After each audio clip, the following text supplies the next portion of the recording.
আব্বু একটাবার বোঝার চেষ্টা করো। উনি হলেন আমার কলেজের বড় আপু। এখন যদি আমাদের কলেজে কোনোভাবে জানাজানি হয়ে যায় যে ওনার সাথে আমার বিয়ে হয়েছে, তবে আমাদের দুজনের রেপুটেশনের কি অবস্থা হবে একবার ভেবে দেখেছো? জুনিয়র হয়ে সিনিয়রকে বিয়ে করছি শুনলে ফ্রেন্ডরা হাসাহাসি করে আমায় মেরে ফেলবে। রেপুটেশন? কিসের রেপুটেশন? তুমি আমাকে রেপুটেশন শেখাচ্ছ? আমি বলেছি সেটাই হবে। সবার আগে আমার বন্ধুর রেপুটেশন আমার কাছে বড়। তাই বলে তুমি তোমার বন্ধুর রেপুটেশন বাঁচাতে গিয়ে আমাকে এইভাবে বলি দিয়ে দেবে? নিজের ছেলের কথা একবারও ভাবলে না? আকাশ, তুমি কিন্তু এবার অনেক বেশি বাড়িয়ে বলছো। আমি যেটা ডিসিশন নিয়েছি সেটাই ফাইনাল। কিন্তু আব্বু। কোনো কিন্তু নয়। আমি আর একটা কথা শুনতে চাই না। তাড়াতাড়ি রেডি হয়ে নাও। তোমার বিয়ে আজই হবে এবং এই মুহূর্তে। আকাশকে আর কোনো কথা বলার সুযোগ না দিয়ে তার বাবা ঘর থেকে গটগট করে বেরিয়ে গেলেন। তিনি সোজা নিচে চলে গেলেন যেখানে তিথির বিয়ের আয়োজন করা হয়েছিল। তিথি ইন্টার সেকেন্ড ইয়ার পড়ে আর আকাশ ফার্স্ট ইয়ারে। তিথি যেমন সুন্দরী তেমনি অসম্ভব ইন্টেলিজেন্ট।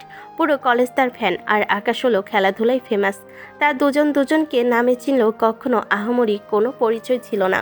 তবে আকাশ মনে মনে তিথিকে পছন্দ করত, কিন্তু কখনো প্রকাশ করেনি। তিথির বিয়ের খবর শুনে আকাশের মনটা আগে থেকেই খারাপ ছিল, কিন্তু এখন পরিস্থিতি যা দাঁড়িয়েছে তাতে সে চরম অবাক। বিয়ের আসরেই হুট করে বরপক্ষ ফোন দিয়ে জানিয়ে দেয় তারা আসবে না। কেন আসবে না তার কোনো সঠিক কারণও তারা জানায়নি। হুট করে বিয়ে ভেঙে যাওয়ায় তিথির বাবা কান্নায় ভেঙে পড়েন। আকাশের বাবা বন্ধুর এই দুর্দিন সহ্য করতে না পেরে ঘোষণা দেন বন্যা আসলে নেই, তার ছেলে আকাশই হবে তিথির বর। তিথির বাবা বন্ধুর এমন মহানুভবতাই চোখের পানি মুছতে মুছতে রাজি হয়ে যান। আকাশ যখন নিজের রুমে হতভম্ব হয়ে বসেছিল, ঠিক তখনই তার মা ঘরে ঢুকলেন এবং আকাশের কাঁধে আলতো করে হাত রাখলেন। বাবা আকাশ, মেয়েটা কিন্তু মোটেও খারাপ না। বেশ চঞ্চল হলেও মনটা খুব পরিষ্কার। আমি তো ওকে চোখের সামনে বড় হতে দেখেছি। কিন্তু আম্মু, পরিচিত হওয়া এক জিনিস আর বিয়ে করা অনেক বড় একটা দায়িত্ব। আমরা কলেজের জুনিয়র সিনিয়র, এটা লোকে কিভাবে নেবে? পাগল ছেলে তোরা তাও তো পাগল ছেলে তোরা তাও তো একে অপরকে চিনিস। তোমার আব্বুর সাথে যখন আমার বিয়ে হয় তখন আমরা কেউ কাউকে চিনতাম না। কই আমাদের সংসার কি চলছে না? দেখতে দেখতে তো 25টা বছর কাটিয়ে দিলাম একসাথে। ভালোবাসা কি আমাদের মধ্যে কম আছে? মায়ের কথা শুনে আকাশ বুঝতে পারল যে তার মা বাবা যেহেতু রাজি সেখানে তার অমত দেওয়ার কিছু নেই। আর তিথি মেয়েটা তো খারাপ না। এখন আকাশের ভেতরে একটা অদ্ভুত অ্যাটিটিউড কাজ করছে। কলেজের ক্রাশ এখন তার বউ হতে চলেছে। পুরো কলেজ যার জন্য পাগল সে এখন শুধুই তার হয়ে থাকবে। বিয়ের আনুষ্ঠানিকতা খুব দ্রুত শেষ হয়ে গেল। কোনো প্রতিবাদ বা আপত্তি আর টিকলো না। কাজে যখন কবুল বলতে বললেন, আকাশের বুকটা একবার কেঁপে উঠল। সে শান্ত গলায় সায় দিল। অন্যদিকে তিথি পাথরের মতো বসেছিল। তার যে ছেলেটাকে সে কাল পর্যন্ত পিচ্চি জুনিয়র ভাবত, আজ তাকেই স্বামী হিসেবে মেনে নিতে হলো। বাসর ঘরের দরজাটা যখন বন্ধ হলো তখন আকাশের হৃৎপিণ্ড যেন ড্রামের মতো বাজছে। সামনের বিছানায় কোণে সাজে বসে আছে কলেজের সেই ফেমাস সিনিয়র আপু। আকাশ ধীর পায়ে গিয়ে তিথির সামনে দাঁড়াতেই তিথি ঘোমটা সরিয়ে কড়া চোখে তাকালো। শোনো আকাশ, বেশি কাছে আসার চেষ্টা করবে না। আমি তোমার সিনিয়র, সেটা ভুলে যেও না। এই বিয়েটা সির্ফ পরিস্থিতির চাপে হয়েছে। কলেজের সিনিয়র হতে পারেন তিথি আপু, কিন্তু এই ঘরের ভেতরে আপনি এখন আমার বউ। আর বউকে কিভাবে হ্যান্ডেল করতে হয় সেটা আমার ভালোই জানা আছে। হোয়াট? তোমার তো সাহস কম না আকাশ? আমার সাথে মুখে মুখে মুখ মেলাচ্ছ? বিয়ে যখন হয়েই গেছে তখন কলেজের রিলেশনটা না হয় কলেজের গেটেই ফেলে আসতেন। এখন তো আমি আপনার স্বামী, তাই না? তিথির আগে আর বিস্ময়ে আকাশের দিকে তাকিয়ে রইল। এই শান্তশিষ্ট জুনিয়র ছেলেটার গলায় এমন কনফিডেন্স সে আগে কখনো দেখেনি। বাসঘরের নিস্তব্ধতা ভেঙে তিথি করা শাসন আকাশকে কিছুটা চমকে দিল। সে দ্রুত নিজেকে সামলে নিল। সারাদিনের ধকল আর বিয়ে ভেঙে যাওয়ার নাটকীয়তা আকাশকে মানসিকভাবে ক্লান্ত করে দিয়েছিল, কিন্তু এখন তিথির এই স্নেহ সুলভ আচরণ দেখে আকাশের জেদ চেপে গেল। সে ঠিক করলো এই গম্ভীর পরিবেশটাকে একটু খোঁচা মেরে হালকা করবে। আকাশ আলতো করে বিছানার এক কোণেই বসলো। এই যে মিস্টার জুনিয়র, তোমাকে আমি এক পাও এগোতে বারণ করেছি না? ওখানে বসলে কেন? দূরে গিয়ে দাঁড়াও। একদম আমার কাছে আসার চেষ্টা করবে না। বাহ, নিজের ঘরে নিজের বিছানায় বসতেও এখন আপনার পারমিশন লাগবে নাকি? আর কতক্ষণ এভাবে রেগে থাকবেন তিথি আপু? আপনার কি মনে হয় না এখন আমাদের একটু রিল্যাক্স হওয়া দরকার? সারাদিন তো কম নাটক হলো না। রিল্যাক্স মানে কি? শোনো আকাশ, খবরদার আমাকে তিথি আপু বলে ডাকবে না। কলেজে যখন সবাই জানবে যে আমার জুনিয়রের সাথে আমার বিয়ে হয়েছে, তখন আমার মান সম্মান কোথায় থাকবে ভেবেছো? তুমি জাস্ট একটা পিচ্চি ছেলে আমার কাছে, এর বেশি কিছু নও। আপনি বারবার কলেজের দোহাই দিচ্ছেন কেন বলুন তো? কলেজের বাইরে আমরা এখন স্বামী স্ত্রী, আর আপনি বলছেন আমি পিচ্ছি। আচ্ছা, একজন পিচ্চি ছেলে কি পারে কোনো মেয়েকে এইভাবে উদ্ধার করতে? বর না আসায় আপনি তো প্রায় কেঁদেই দিচ্ছিলেন। তখন এই পিচ্চি ছেলেই কিন্তু আপনার মান আর আপনার বাবার সম্মান বাঁচিয়েছে। সেটা ভুলে গেলে চলবে? একদম বেশি কথা বলবে না আকাশ। আমি মোটেও কাঁদছিলাম না, আমি তো মনে মনে খুশি হয়েছিলাম যে ওই বিপদ বিদায় হয়েছে, ওই আপদ বিদায় হয়েছে। কিন্তু তোমার মতো একটা ইমেচুর ছেলের সাথে সারা জীবন পাল্লা দিতে হবে, এটা স্বপ্নেও ভাবিনি। ইম্যাচিওর?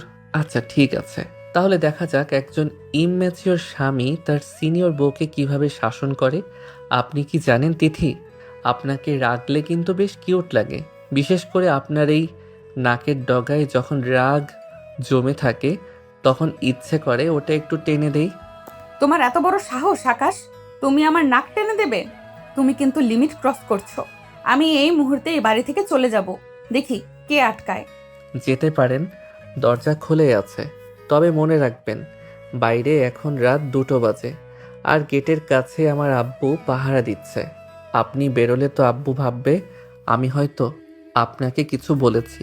তখন কিন্তু আমার চেয়ে আপনার অবস্থা বেশি খারাপ হবে। আব্বুর রাগ তো চেনেনি। তিথিরাকে ফুসতে ফুসতে ড্রেসিং টেবিলের সামনে গিয়ে দাঁড়ালো। সে বুঝতে পারছে আকাশের সাথে তর্কে জেতা এখন অত সহজ নয়। আকাশ মনে মনে বেশ আনন্দ পাচ্ছে। তিথির এই অসহায় রাগ আর গালের ফুলে থাকা মুখটা তাকে মুগ্ধ করছে। সে বালিশটা টেনে নিয়ে আরাম করে শুয়ে তিথির দিকে তাকায়। আচ্ছা তিথি, একটা কথা সত্যি করে বলুন তো, আপনার ওই হবু বর কেন পালালো? সে কি আগে থেকেই জানতো যে তার হবু বউ সারাক্ষণ বাঘিনীর মতো গর্জন করে? নাকি সে আপনার কলেজের ওই খতরনাক ইমেজের কথা শুনে ভয় পেয়ে গেছে? আকাশ, তুমি কি আজ আমার হাতে মার খাবে? ও কেন আসেনি সেটা ওর ব্যাপার, আর আমি বাঘিনী কি না সেটা তোমার সময় মতো তোমাকে বুঝিয়ে দেব। এই বিছানাটা আজ আমার, তুমি সোফায় গিয়ে ঘুমাও। সোজা কথা। সোফায়? সরি আপু, সোফাটা বেশ ছোট, আপনার লম্বা হাত পা ওখানে ধরবে না। তাছাড়া বিয়ের প্রথম রাতে বর সোফায় ঘুমালে লোকে শুনলে কি ভাববে? আপনি বরং এক কাজ করুন, মাঝখানে এই কোলবালিশটা থাকুক, আমি ওই পাশে, আপনি এই পাশে, ব্যাস ঝামেলা শেষ। কোনোভাবেই না, আমি তোমার সাথে এক বিছানায় থাকবো না। তুমি এক্ষুনি নিচে যাও অথবা বারান্দায় গিয়ে বসো। কেন? আমাকে কি খুব ভয় পাচ্ছেন? নাকি ভয় পাচ্ছেন যে এই পিচ্চি জুনিয়রটা আপনার মন কেড়ে নেবে? আপনার হার্টবিট তো আমি এখান থেকেই শুনতে পাচ্ছি তিথি। এতে ভয় পাওয়ার কিছু নেই, আমি বাঘ নই। ফালতু কথা বলবে না একদম। আমি কাউকে ভয় পাই না, তুমি জাস্ট আমাকে ডিস্টার্ব করছো। আমি ঘুমাতে চাই। আচ্ছা ঠিক আছে, ডিস্টার্ব করব না। তবে একটা শর্ত আছে, কাল সকালে কলেজে যাওয়ার সময় আপনি আমার সাথে আমার বাইকে যাবেন। রাজি তো? অসম্ভব। কলেজে সবাই আমাদের একসাথে দেখলে কি ভাববে? ছি, আমি রিকশায় যাব, তুমি তোমার মতো যাবে। ও আচ্ছা, তার মানে আপনি ভয় পাচ্ছেন। ঠিক আছে, তাহলে আমি না হয় কাল কলেজে গিয়ে সবাইকে ঘটা করে বলে দেই যে আমাদের বিয়ে হয়েছে। সবাইকে গ্র্যান্ড ট্রিটও দিয়ে দেব কাল লাঞ্চ ব্রেকে। কি বলেন? না না, খবরদার এই কাজ করবে না আকাশ। ঠিক আছে বাবা, আমি তোমার সাথেই যাব। এবার অন্তত চুপ করো আর আমাকে শান্তিতে থাকতে দাও। আকাশ মনে মনে এক বিশাল জয়ের হাসি হাসলো। সে তিথিকে কলেজের কথা বলে ভয় দেখালে সে লাইনে আসবে। আকাশ আবার আয়েশ করে শুয়ে পড়ল। তিথি গজগজ করতে করতে বিছানার অন্য প্রান্তে গিয়ে বসলো। আকাশ মুচকি হাসছে। সে জানে তার মিষ্টি স্নেহর বউটাকে রাগিয়ে দিতে কি দারুণ মজা। আজকে রাতটা হয়তো এভাবে ঝগড়াতেই কাটবে। কিন্তু এই ঝগড়ার ভেতরে এক অজানা প্রেমের বীজ বুনতে শুরু করেছে আকাশ। ভোরের আলো জানালার ফাঁক দিয়ে আসতে তিথির ঘুমটা ভেঙে গেল। কিছুক্ষণ সময় লাগলো তার বুঝতে যে সে নিজের বাড়িতে নেই, বরং তার কলেজের 1 বছরের জুনিয়র আকাশের ঘরে তার বউ হয়ে আছে। তিথি আড়মোড়া ভেঙে উঠে দেখলো আকাশ পাশে নেই। সে দ্রুত ফ্রেশ হয়ে নিচে নেমে এলো। তিথির মনে একটা অজানা ভয় ছিল যে শাশুড়ি হয়তো তাকে কাজ নিয়ে কথা শোনাবে, কিন্তু ড্রয়িং রুমে পা রাখতেই তার সেই ভয়টা শান্তিতে বদলে গেল। আরে তিথিমা, তুমি উঠে গেছো? এত সকালে ওঠার কি দরকার ছিল বলো তো? তুমি যাও, আরো কিছুক্ষণ আরাম করো, আমি তোমার জন্য নাস্তা রেডি করছি। না না আম্মু, আপনি একাই কাজ করছেন আর আমি শুয়ে থাকবো? আমাকে বলুন কি করতে হবে, আমি আপনাকে সাহায্য করছি। তিথিমা, এই বাড়িতে কোনো কাজের চাপ নেই। তুমি এখন আমাদের মেয়ে। যাও, ড্রয়িং রুমে গিয়ে বসো। আকাশের মা, মামনি কি খেতে পছন্দ করে সেটা জেনে নিয়েছো তো? ওকে একদম নিজের মেয়ের মতন আগলে রাখবে। তিথি অবাক হয়ে দাঁড়িয়ে রইল। তার নিজের বাবা মায়ের অভাব সে এক মুহূর্তের জন্য বোধ করল না। আকাশের বাবা মা তাকে এমনভাবে আপন করে নিলেন যে তিথির চোখের কোণে আনন্দ অশ্রু চলে এলো। ঠিক তখনই আকাশ তোয়ালে দিয়ে মাথা মুছতে মুছতে ড্রয়িং রুমে ঢুকলো এবং এই দৃশ্য দেখে এক ভুরু কুঁচকে হাসলো। ও, তার মানে সকালেই তল্পি তল্পা গুছিয়ে এই বাড়িতে নিজের আধিপত্য বিস্তার শুরু হয়ে গেছে। আব্বু আম্মু, তোমরা তো দেখছি আমাকে পাত্তাই দিচ্ছ না। এখন তো একটা মেয়ে পেয়ে ছেলেকে একদম ভুলেই গেলে। তুই আবার হিংসা করছিস কেন রে? তিথি আমাদের বাড়ির লক্ষ্মী হয়ে এসেছে। এখন থেকে বাড়ির সব আদর শুধু ওর জন্য। তোর জন্য নাস্তার প্লেটে আজ শুধু বড় একটা শূন্য থাকবে। আব্বু, তুমিও কি মায়ের সাথে একমত? মানে আমার জন্ম কি তাহলে ভুল ছিল? কাল পর্যন্ত আমি ছিলাম নয়নমণি, আর আজ এক রাতের মধ্যে আমি হয়ে গেলাম সাইড হিরো। মা তো দেখছি তিথির সাথে যেভাবে আদিক্ষেতা করছে, মনে হচ্ছে তিথি তোমাদের আসল সন্তান আর আমি রাস্তা থেকে কুড়িয়ে আনা কেউ। বেশি নাটক করিস না তো আকাশ। তিথি এই বাড়ির নতুন বউ। তাছাড়া ও পড়াশোনায় কত ভালো। তুই তো সারা দিন বল নিয়ে মাঠে পড়ে থাকিস। ওর থেকে অন্তত কিছু শেখ। আর হ্যাঁ, তিথির দিকে নজর দিয়ে বলছি, তুই ওকে হিংসে করা বন্ধ কর। শুনলে তো আকাশ, এখন থেকে আমার কথা মানলে হয়তো 2-1 পিস নাস্তা পেতেও পারো। আম্মু, আকাশ মনে হয় সত্যিই অনেক জেলাস ফিল করছে। উফ তিথি আপু, থুরি তিথি ম্যাডাম, আপনার এই ভিক্টোরি স্মাইলটা না একদম ভালো লাগছে না। আব্বু, তুমি জানো না ও আমাকে কাল রাতে কত ধমক দিয়েছে? বলছে আমি নাকি ইম্যাচিওর, আর তোমরা কিনা ওকে মাথায় তুলছো। তাতে কি হয়েছে? বউ বড় হয়েছে তো ভালোই হয়েছে। তোকে একটু মানুষ করতে পারবে। সারাদিন তোর যে চঞ্চলতা, তিথি পারবে তোকে লাইনে আনতে।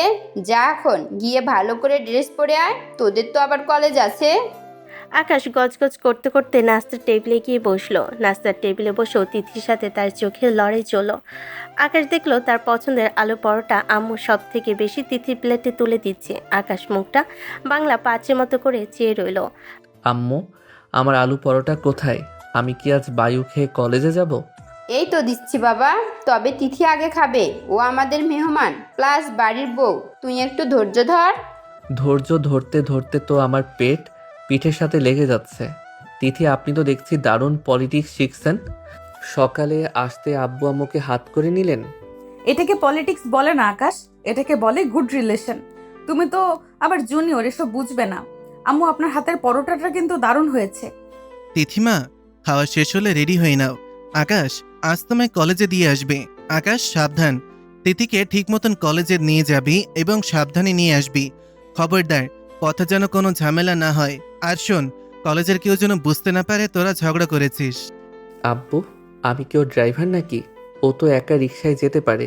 তাছাড়া আমাদের কলেজে জানাজানি হলে তো সিন ক্রিয়েট হবে।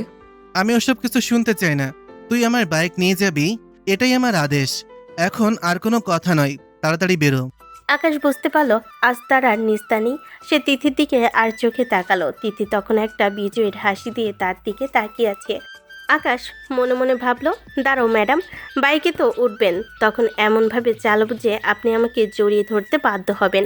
তখন বুঝবেন জুনিয়রের ক্ষমতা। তিথিও মনে মনে ভাবছিল কলেজে আজকের দিনটা কিভাবে পার হবে। আকাশের লাল রঙের স্পোর্টস বাইকটা বারান্দায় স্টার্ট দিয়ে দাঁড়িয়ে আছে। আকাশ হেলমেট পরে আয়নায় নিজের চুলগুলো একবার দেখে ঠিক করে নিল। মনে মনে তার দুষ্টামি বুদ্ধি তখন তুঙ্গে। তিথি খুব সাবধানে পা ফেলে নিচে নেমে এলো। হালকা নীল রঙের সালোয়ার কামিজে তাকে আজ অসম্ভব সুন্দর লাগছে। সে একবার আকাশের দিকে তাকিয়ে আবার দ্রুত চোখ সরিয়ে নিল। তার মনে একটা অজানা ভয় কাজ করছে, কারণ আকাশকে সে যতটুকু চেনে তাতে ছেলেটা যে শান্ত হয়ে বাইক চালাবে না সেটা তার ভালো করেই জানা। কি হলো তিথি ম্যাডাম, এভাবে মূর্তি হয়ে দাঁড়িয়ে আছেন কেন? শুভ লগ্ন তো পার হয়ে যাচ্ছে, তাড়াতাড়ি উঠে বসুন। দেরি হলে কিন্তু আপনার প্রিয় লেকচারার ক্লাসে ঢুকতে দেবে না। তখন আবার প্রক্সি দেওয়ার জন্য এই জুনিয়রকেই খুঁজতে হবে। শোনো আকাশ, আমি তোমার পেছনে বসছি ঠিকই, কিন্তু একদম দূরত্ব বজায় রেখে চালাবে। আর হ্যাঁ, স্পিড যেন 40-এর উপরে এক চুলো না যায়। যদি দেখি বেশি জোরে চালাচ্ছ, আমি কিন্তু চলন্ত বাইক থেকেই লাফ দেব, মনে থাকে যেন। আচ্ছা বাবা, আচ্ছা। আপনি বসুন তো আগে। আমি কি আর আপনার মতো অত পাকা ড্রাইভার নাকি? আমি তো আপনার চোখে স্রেফ এক ইমম্যাচিওর জুনিয়র। আমার উপর একটু ভরসা রাখলে কি খুব ক্ষতি হবে? তিথি কোনো মতে বাইকের এক কোণায় একটু দূরত্ব রেখে বসলো। আকাশ মনে মনে হাসলো এবং মনে মনে বলল, এবার বাঘিনীকে জব্দ করার পালা। বাইকটা মেন রোডে ওঠাতে আকাশ হঠাৎ করে গিয়ার বাড়িয়ে দিল। হু করে বাতাসের শব্দ কানে আসতে লাগলো আর বাইকের স্পিড মিটার 70-80 ছাড়িয়ে গেল। তিথি সিট আঁকড়ে ধরে চেষ্টা করলো, কিন্তু বাতাসের প্রচণ্ড ঝাপড়ে সে নিজেকে সামলাতে পারল না। আকাশ, আকাশ বলছি বাইক থামাও। এত জোরে কেন চালাচ্ছ? আমার খুব ভয় লাগছে আকাশ, প্লিজ স্পিড কমাও। তোমার পায়ে পড়ি, তুমি কি আমাকে মেরে ফেলার প্ল্যান করছো? কি বললেন? বাতাস খুব বেশি? আমি কিচ্ছু শুনতে পাচ্ছি না। আপনি বোধহয় আমার চালানো খুব এনজয় করছেন, তাই না? আর একটু স্পিড বাড়ালে কেমন হয় তিথি ম্যাডাম? আকাশ বাইকের গতি কমানোর বদলে আরও বাড়িয়ে দিল। সামনে একটা ছোট্ট গর্ত আসতে সে ইচ্ছে করে খুব জোরে ব্রেক কষল। তিথি নিজেকে সামলাতে না পেরে ছিটকে গিয়ে সজোরে আকাশের পিঠের উপর আছড়ে পড়ল। ভয়ে আর আতঙ্কে সে আকাশে কোমর জড়িয়ে ধরে তার পিঠের সাথে লেপ্টে রইল। তার হৃৎপিণ্ড তখন থরথর করে কাঁপছে। আকাশ, দোহাই তোমার, আমি মরে যাবো এভাবে চালালে। প্লিজ একটু দয়া করো, বাইকটা আস্তে চালাও। আমি আর কখনো তোমাকে নিয়ে মশকরা করব না, আর কখনো তোমাকে ছোট বলে খ্যাপাবো না। তুমি যা বলবে আমি তাই শুনবো, শুধু বাইকটা সাবধানে চালাও। সত্যি তো? আর কখনো বলবেন না যে আমি জুনিয়র বলে কিছু বুঝি না? আর কখনো আমাকে ওভাবে ধমক দিয়ে কথা বলবেন না তো? যদি কথা দেন তবেই স্পিড কমাবো। না না, কখনো করব না, প্রমিস করছি। শুধু আমাকে নিরাপদে কলেজে পৌঁছিয়ে দাও। আমার বুক ফেটে যাচ্ছে আকাশ, প্লিজ থামো। তিতির এই অসহায় আর ভয়ার্ত কণ্ঠস্বর শুনে আকাশের মনের ভেতর এক অদ্ভুত ভালো লাগা কাজ করলো। সে বাইকের গতি কিছুটা কমিয়ে দিল, কিন্তু তার দুষ্টু বুদ্ধি এখনও পুরোপুরি মেটেনি। সে দেখলো তিথি ভয়ে এখনও তাকে শক্ত করে জড়িয়ে ধরে আছে। তিথির গায়ের মিষ্টি সুবাস আর তার শরীরের উষ্ণতা। আকাশের পিঠে এক বিদ্যুৎ তরঙ্গ খেলে গেল। আকাশ ইচ্ছে করে আবার রাস্তার মাঝখানে বারবার ছোট ছোট ব্রেক কষতে শুরু করলো। প্রতিবার ব্রেকে তিথি আরও নিবিড়ভাবে আকাশকে জাপটে ধরছিল। সরি তিথি, এই রাস্তার অবস্থা যে আজ এত খারাপ কেন কে জানে। বারবার ব্রেক কষতে হচ্ছে। আপনার কি খুব বেশি অসুবিধা হচ্ছে? চাইলে আপনি নামতে পারেন, তবে বাকি পথ হেঁটে যেতে হবে। তুমি কি ইচ্ছে করে এসব করছো আকাশ? আমি বুঝতে পারছি তুমি আমাকে জব্দ করার চেষ্টা করছো, কিন্তু বিশ্বাস করো, আমার হাত পা ভয়ে জমে গেছে। তুমি আর একটু আস্তে চালাও। ছি, আপনি আমাকে এখনও সন্দেহ করছেন? আমি তো আপনাকে সেফলি নিয়ে যাওয়ার আপ্রাণ চেষ্টা করছি। আপনি বরং আমাকে আরও একটু শক্ত করে ধরে রাখুন, যাতে ঝাঁকুনিতে পড়ে না যান। আমার পিঠ শক্ত আছে, আপনি ভরসা রাখতে পারেন।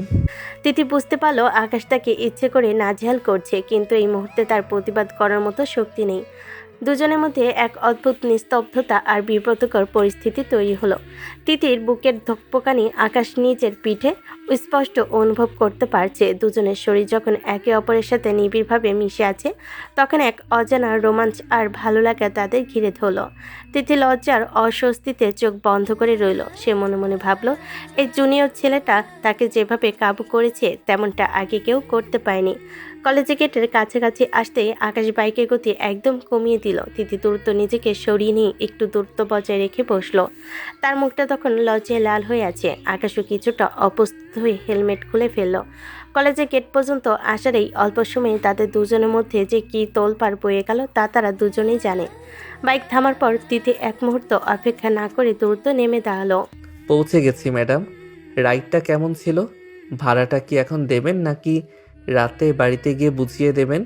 তোমার সাথে কথা বলাই বৃথা, তুমি একটা আস্ত শয়তান।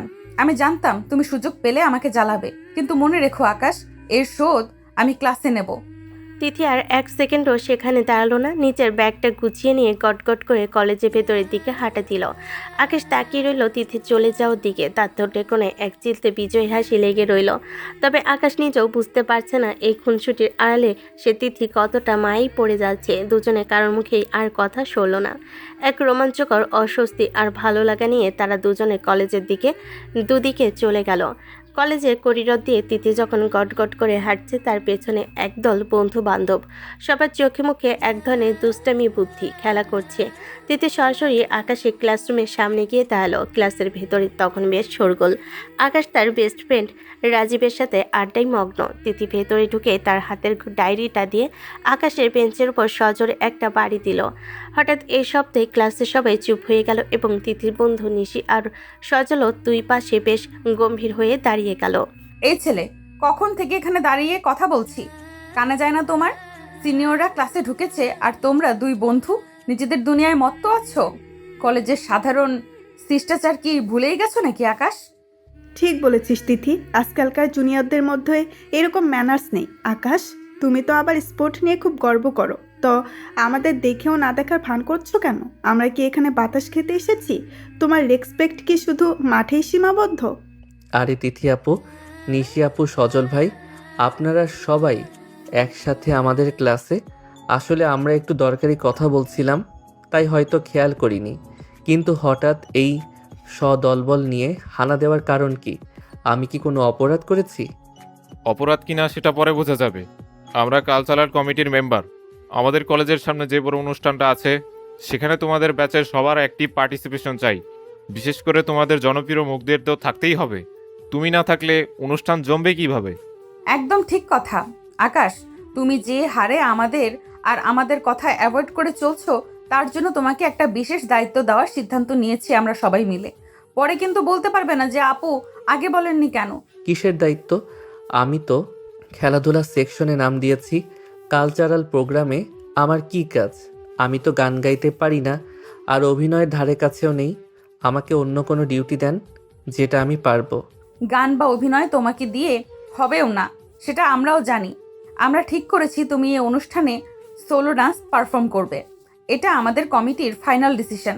তোমাকে স্টেজে নাচতে হবে এবং এটাই তোমার শাস্তি। বাহ, দারুণ আইডিয়া তিথি। স্পোর্টস হিরো যখন স্টেজে কোমর দুলাবে তখন তো পুরো কলেজ হাততালিতে ফেটে পড়বে। আকাশ, তোমার ওই লম্বা হাত পাগুলো এবার নাচের মুদ্রায় দেখতে চাই আমরা, বেশ মজাই হবে। আপনারা কি আমার সাথে মজা করছেন? নিশি আপু, সজল ভাই, আপনারা অন্তত বোঝেন আমি জীবনে সোজা হয়ে দুবার হাত পা নাড়াতে পারিনি, আর এখন আমাকে পুরো কলেজের সামনে নাচতে হবে। এটা স্রেফ আমাকে হাসির পাত্র বানানোর একটা প্ল্যান। তিথি আপু, আপনি এটা ইচ্ছা করে করছেন শুধু আমাকে জব্দ করার জন্য। মোটেও ইচ্ছে করে নয় আকাশ। আমি চাই তুমি তোমার এই রাফ অ্যান্ড টাফ ইমেজের বাইরে গিয়ে নতুন কিছু ট্রাই করো। ভয় পাচ্ছ নাকি? একজন জুনিয়র হয়ে সিনিয়রদের চ্যালেঞ্জ নিতে ভয় পাচ্ছ? এটা দেখতে কিন্তু বেশ ভালোই লাগছে। সবাই শোনো, তোমাদের ফ্রেন্ড আকাশ এবার আমাদের অনুষ্ঠানের মেইন শোন আকর্ষণ আকাশ, হতে চলেছে। আপত্তি করে লাভ নেই। তিথি যখন নাম লিখে ফেলেছে, তখন তোকে নাচতেই হবে। আর যদি না নাচিস, তবে আমাদের কালচারাল কমিটি থেকে তোকে ব্ল্যাকলিস্ট করা হবে। তখন কিন্তু তোকে কোনো স্পোর্টস কোটা বা কোনো পাওয়ারেই তোকে বাঁচাতে পারবে না। তিথি, এটা কিন্তু একদম ঠিক হচ্ছে না। আপনি বাড়িতে গিয়ে আমার অবস্থা বুঝবেন। কলেজের এই পাওয়ার দেখানো কি খুব দরকার ছিল? আপনি কি চাচ্ছেন আমি সবার সামনে ইয়ার্কির পাত্র হই?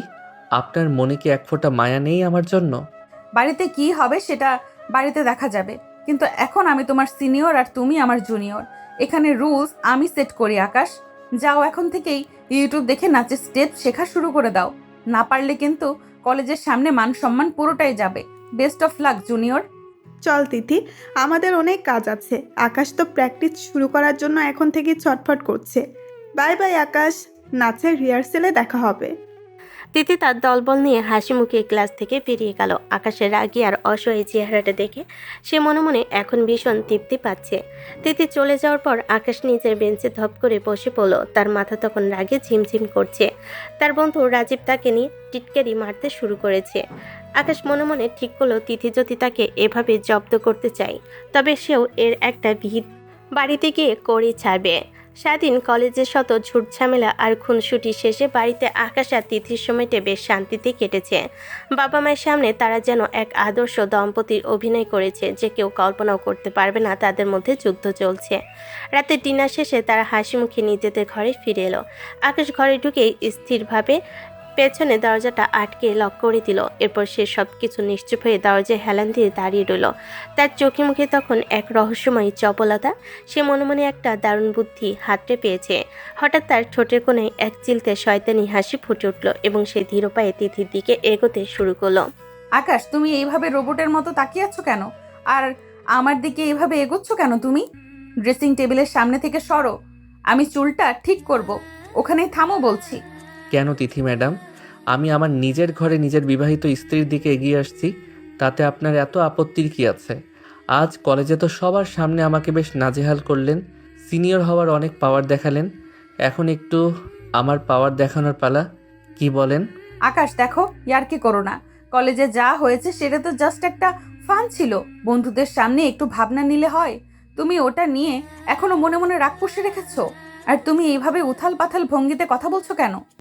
রাগ? না না, আমি একদম রাগ করিনি। আমি তো জাস্ট একটা ধ্রুব সত্য মনে করিয়ে দিচ্ছি। কলেজে না হয় আপনি আমার পরম শ্রদ্ধেয় সিনিয়র আপু, কিন্তু এই ঘরের ভেতরে তো আমি আপনার স্বামী, আর স্বামী স্ত্রীর মধ্যে তো এমন রোমান্টিক ঘনিষ্ঠতা হতেই পারে, তাই না? নাকি এখানেও আপনি সিনিয়রিটি দেখাবেন? কিছু একটা হতে পারে মানে কি? আকাশ, তুমি কিন্তু ধীরে ধীরে লিমিট ক্রস করছো। একদম কাছে আসবে না বলছি। ছাড়ো আমাকে, ওদিকে যাও। কেন ছাড়বো? কলেজের সেই দাপুটে তিথি আপু আজ একটা ছোট জুনিয়রের কাছে ভয়ে কুঁকড়ে যাচ্ছে। আপনার হার্টবিট তো একদম লাউড স্পিকারের মতো বাজছে তিথি। কি হলো, মুখটা অত শুকিয়ে গেছে কেন? আমি তো বাঘ নই যে আপনাকে খেয়ে ফেলবো। আমি তো শুধু আমার অধিকারের কথা বলছি। আকাশ প্লিজ, তুমি কি করছোটা কি? বাড়ির বাকিরা যদি কোনোভাবে টের পায় তবে কি ভাববে? তুমি কি পাগল হয়ে গেছো? আমি কিন্তু চিৎকার করব। চিৎকার করে লাভ নেই, দরজা মজবুতভাবে লক করা। এখন আপনার কাছে মাত্র দুটো অপশন আছে, হয় আপনি আমার সাথে এই মায়াবী রোমান্টিক সময়টা কাটাবেন, নয়তো আমি আপনাকে একটা শর্ত দেব। কোনটা আপনার জন্য সহজ হবে? কি শর্ত তাড়াতাড়ি বলো। আর তুমি আগে একটু দূরে সরে দাঁড়াও, আমার দম বন্ধ হয়ে আসছে। এইভাবে তাকাচ্ছ কেন আমার দিকে? শর্তটা একদম পানির মতো সহজ। আমাকে ওই অনুষ্ঠানে নাচতে হবে না, আপনি ওই লিস্ট থেকে আমার নামটা এখনই কেটে দেবেন। যদি রাজি হন তবে আমি এখন দূরে সরব, আর যদি রাজি না হন তবে কিন্তু আজকের রাতটা আমাদের জন্য অনেক বেশি স্মরণীয় হয়ে থাকবে। অসম্ভব। লিস্ট একবার ফাইনাল হয়ে গেছে আর আমি সেটা জমাও দিয়ে দিয়েছি। ওটা চেঞ্জ করা কোনোভাবেই সম্ভব না। তোমাকে নাচতেই হবে আকাশ। এটা নিয়ে কোনো রিকোয়েস্ট বা ব্ল্যাকমেইল আমি শুনবো না। ও আচ্ছা, তার মানে আপনি চান আমি আপনার আরও কাছে আসি? ঠিক আছে, আমার কোনো আপত্তি নেই। আমি তো আপনার ইচ্ছাকেই প্রাধান্য দিচ্ছি। চলুন তবে আজকের রাতটা না হয় আমাদের নামেই লিখে দিই। আকাশ তিথির গলার কাছে নিজের মুখ নামিয়ে আনতে তিথি ভয়ে আর তীব্র লজ্জায় চোখ বন্ধ করে ফেল। সে বুঝতে পারছে আকাশ আজ তাকে পুরোপুরি কোণঠাসা করে ফেলেছে। আকাশের গায়ের কড়া পারফিউমের ঘ্রাণ আর তার তপ্ত নিঃশ্বাসের ছোঁয়া তিথি সারা শরীরে এক অজানা শিহরণ জাগিয়ে তুলো। তিথির দেহের সাথে পিঠ ঠেকে গেছে, পালানোর আর কোনো পথ নেই। ঠিক আছে, ঠিক আছে, থামো আকাশ, আমি হার মানছি। তোমাকে আমি ওই নাচের লিস্ট থেকে মুক্তি দিচ্ছি। মানে তোমাকে আমি নিজে নাচ শেখাবো। তোমাকে একটা হাসির পাত্র হতে হবে না। তোমাকে একা হাসির পাত্র হতে হবে না। আমি নিজে তোমাকে প্র্যাকটিস করাবো এবং প্রয়োজনে তোমার সাথেই পারফর্ম করব। এখন তো খুশি? এবার দোহাই তোমার, আমার সামনে থেকে একটু সরো। এই তো লক্ষ্মী মেয়ের মতো কথা বলেছেন তিথি ম্যাডাম। প্রমিস তো? কাল থেকে কিন্তু আপনি আমার অফিসিয়াল ড্যান্স টিচার। আর টিচার যদি ক্লাসে ফাঁকি দেয় বা বেশি শাসন করে তবে কিন্তু এই স্বামী তার অধিকার আদায় করতে আবার ফিরে আসবে, মনে থাকবে তো? তুমি একটা আস্ত শয়তান আকাশ। আমি জীবনেও ভাবিনি তুমি এইটুকু একটা জেদ মেটানোর জন্য এতটা নিচুতলার রোমান্টিক ব্ল্যাকমেল করবে। জাস্ট আমাকে বিপদে ফেলে নিজের কাজ হাসিল করলে। এটাকে ব্ল্যাকমেইল বলে না তিথি, এটাকে বলে বুদ্ধির লড়াই। কলেজের দাপুটে সিনিয়র আপুকে ঘরের কোণে কাবু করার মজাই আলাদা। এখন শান্তিতে ঘুমান। কাল থেকে কিন্তু আমাদের ব্যক্তিগত ড্যান্স ক্লাস শুরু হবে, আর সেখানে আমি কিন্তু খুব দুষ্টু ছাত্র হব। তিথি রাগে আর চরম লজ্জায় লাল হয়ে ধপ করে বিছানার এক কোণায় গিয়ে বসলো। সে অবাক হয়ে ভাবছে এই জুনিয়র আকাশ তাকে নাজেহাল করার এমন সব নতুন উপায় কোত্থেকে খুঁজে বের করে। আকাশ মনে মনে বিজয়ের হাসি হাসছে। সে যেমন নাচের হাত থেকে বাঁচলো, তেমনি তিথিকেও এক হাত দেখে নিল। সকাল থেকে আকাশের ঘরে মিউজিক সিস্টেমটা হালকা ভলিউমে বাজছে। তিথি আজ বেশ আটঘাট বেঁধে নেমেছে আকাশকে নাচ শেখাতে। পরনে তার সাধারণ একটি সালোয়ার কামিজ হলেও চুলে হাত খোপা আর কপালে ছোট টিপটা তাকে এক অন্যরকম গাম্ভীর্য দিয়েছে।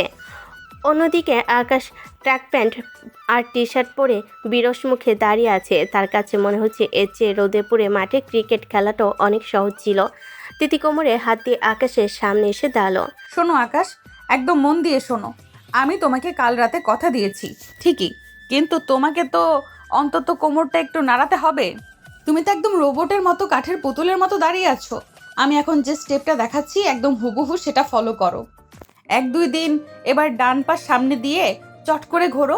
তিথি খুব সুন্দর করে হাতের মুদ্রায় একটি চমৎকার স্টেপ দেখিয়ে চট করে ঘুরে দাঁড়ালো। আকাশ হাঁ করে কিছুক্ষণ তিথি সেই ছন্দময় গতির দিকে তাকিয়ে রইল। তারপর নিজের লম্বা পা দুটো আড়াআড়ি করে ঘুরতে গিয়ে নিজের পায়ের সাথে নিজেই প্যাচ লাগিয়ে দিল। সে টাল সামলাতে না পেরে একদম ধপ করে বিছানার উপর গিয়ে পড়ল। ধুর, এসব কি ছাইপাস নাচ শিখাচ্ছ তুমি? ধুর ছাই, এসব আমার দ্বারা জীবনেও হবে না তিথি। এর চেয়ে তো ক্রিকেট খেলা 1000 গুণ ভালো। অন্তত মাঠে নেমে বল দেখে সজোরে একটা ছক্কা মারা যায়। এই যে ডানে মোড়ো বায়ে যেও, এই যে ডানে মোড়ো বায়ে ঘোরো, এসব তো মেয়েলি কাজ। আমার কোমরের হাড় তো লোহার মতো শক্ত, ওটা কি আর আপনার মতো রবারের মতো ইচ্ছে মতো ঘুরবে নাকি? বড় বড় ছক্কা মারা তোমার জানা আছে। আকাশ, বাজে কথা একদম বন্ধ করার, জলদি উঠে দাঁড়াও।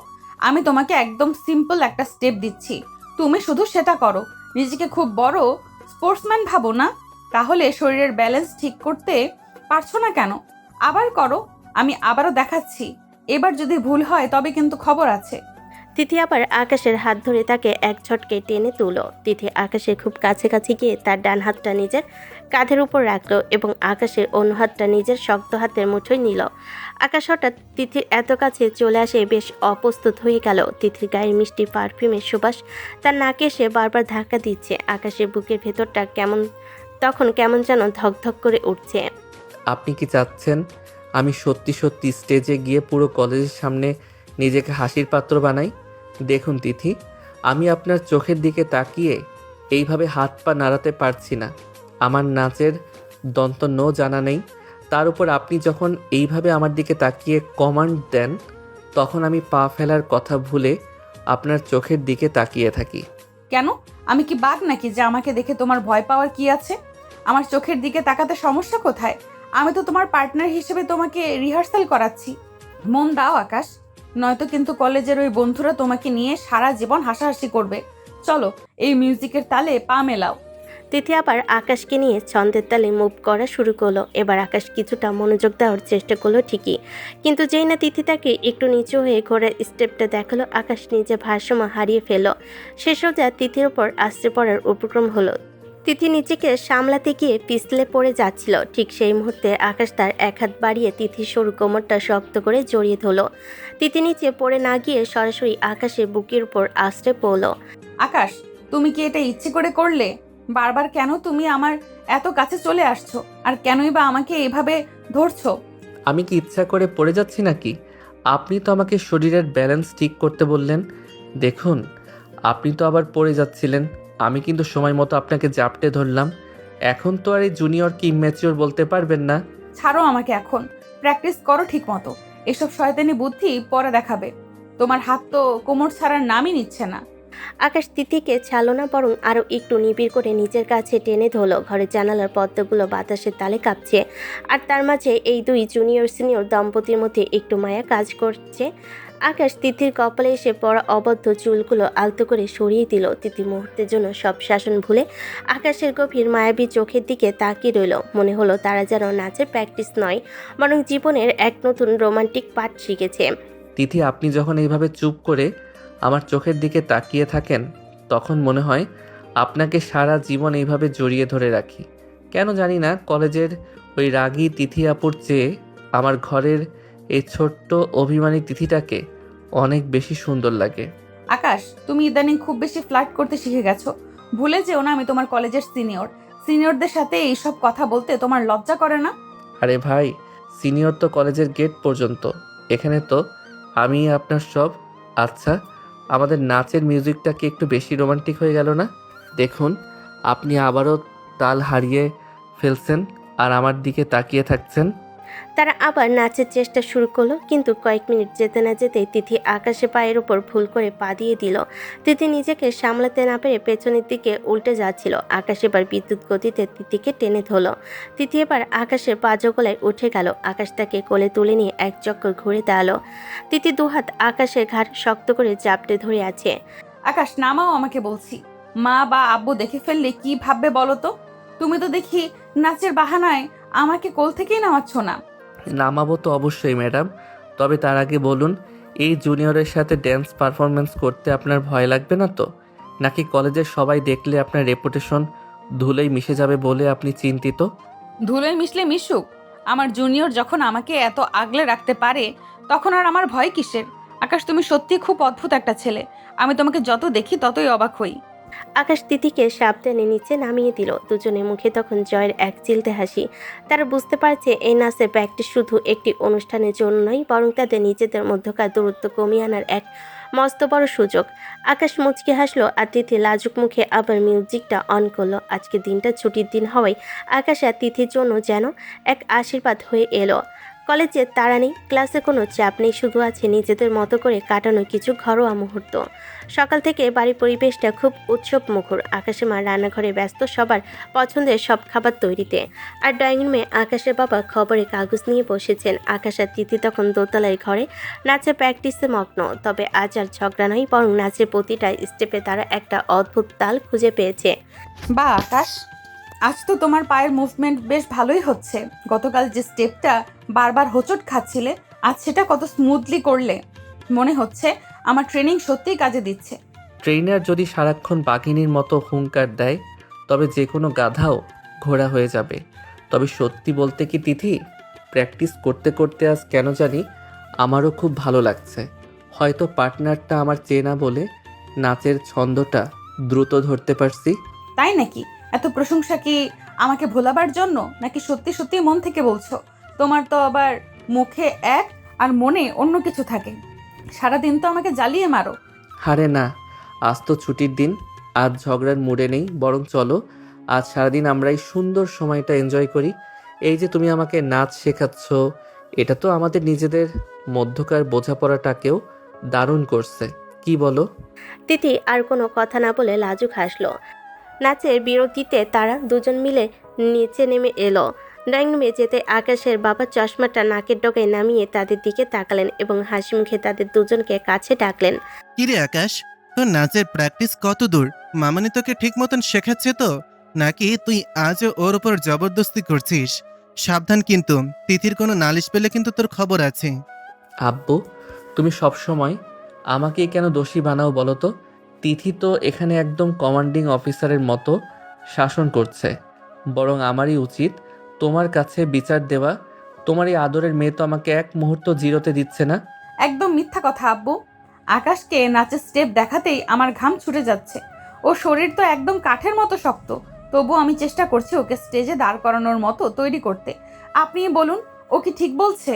থাক বাবা, অনেক হয়েছে। তোরা এখন একটু খেয়ে নে। তিথিমা, এই পায়েসটা আমি স্পেশালি তোর জন্য করেছি। আকাশকে বেশি দিবি না, ও তো সারাক্ষণ তোকে খেপায়। আম্মু, এটা অন্যায়। আমি এই বাড়ির ছেলে হয়ে পায়েস পাবো না? তিথি তো এসে আমার সব আদর কেড়ে নিল। এখন দেখি খাবারের ভাগটাও ও একাই খাবে। আকাশের মায়ের হাতের পায়েস খেয়ে তিথির মনটা ভরে গেল। সে নিজের বাবার বাড়ির কথা একবারও বাবার সময় পাচ্ছে না। আকাশের পরিবারের সবাই তাকে এতটাই আপন করে নিয়েছে যে তার মনে হচ্ছে সে সারা জীবন এই বাড়িতেই ছিল। দুপুরে খাবারের পর তারা সবাই মিলে ক্যারাম খেলায় মেতে উঠল। আকাশ আর তার বাবা এক দলে, আর তিথি ও আকাশের মা অন্য দলে। আকাশ, তুমি কিন্তু গুটি উল্টো দিকে মারাচ্ছ। আব্বু দেখুন, ও কিন্তু চিটিং করছে। ওর মনোযোগ একদমই খেলায় নয়, শুধু ফোন দিয়ে আসছে। আমার মনোযোগ ঠিকই আছে, তুমি বরং নিজের স্ট্রাইকার ঠিক করো। দেখছো না আম্মু আর তুমি মিলে কিভাবে আমাদের কোণঠাসা করছো? তোমাদের এই লেডিস গ্যাংয়ের সাথে পারা বড় কঠিন। হাসাহাসি আর আড্ডায় বিকেলটা পার হয়ে সন্ধ্যা নামলো। আকাশের তিথি আবার তাদের ঘরে ফিরে এলো। বিকেলে রোদেলা আকাশের রং তখন মিলিয়ে যাচ্ছে। আকাশ জানালার পাশে দাঁড়িয়ে বাইরের দিকে তাকিয়েছিল। তিথি তার পাশে গিয়ে দাঁড়ালো। আজকের দিনটা খুব সুন্দর কাটলো না আকাশ? তোমাদের বাড়িতে এসে আমি কোনোদিন ভাবিনি যে আমি এত তাড়াতাড়ি সবার মন জয় করতে পারবো। আব্বু আম্মু আমাকে অনেক ভালোবাসেন, আমি সত্যিই খুব লাকি। বাসবেন না কেন? তুমি মানুষটা যে খুব ভালো সেটা তো ওনারা বুঝে গেছেন।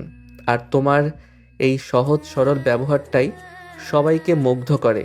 শুধু আমার কাছেই তুমি কলেজের সেই খতরনাক সিনিয়র আপু হয়ে থাকো। এখনো আপু বলছো কেন? কাল রাতে সেই শর্তের কথা কি ভুলে গেছো? ঘরে তো আমি তোমার বউ, তাই না? তাহলে ওই সিনিয়রিটি টেনে আনার কি দরকার? ভুলিনি তো। আমি তো শুধু তোমাকে একটু রাগাতে চেয়েছিলাম। সত্যি বলতে, তোমাকে যখন হাসি খুশি দেখি তখন আমার নিজেরও খুব ভালো লাগে। চলো, রাত বাড়ার আগে আরেকবার আমাদের নাচের শেষ স্টেপটা রিহার্সাল করে নেই। আকাশ আবার মিউজিক প্লে করলো, তবে এবার মিউজিকটা ছিল খুবই ধীর গতির আর রোমান্টিক।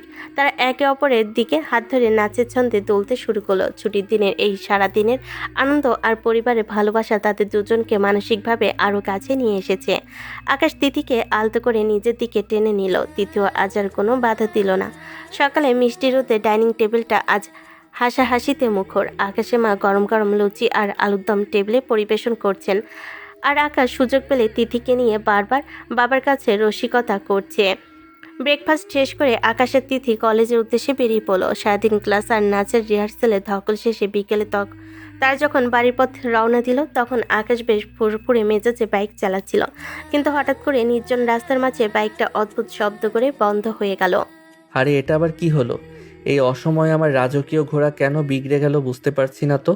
তিথি, আপনি একটু কষ্ট করে নামুন তো, দেখি একবার ট্রাই করে স্টার্ট হয় কিনা। আমি জানতাম তোমার মতো ইমিচুর ড্রাইভারের বাইক মাঝ রাস্তায় নষ্ট হওয়াটাই স্বাভাবিক।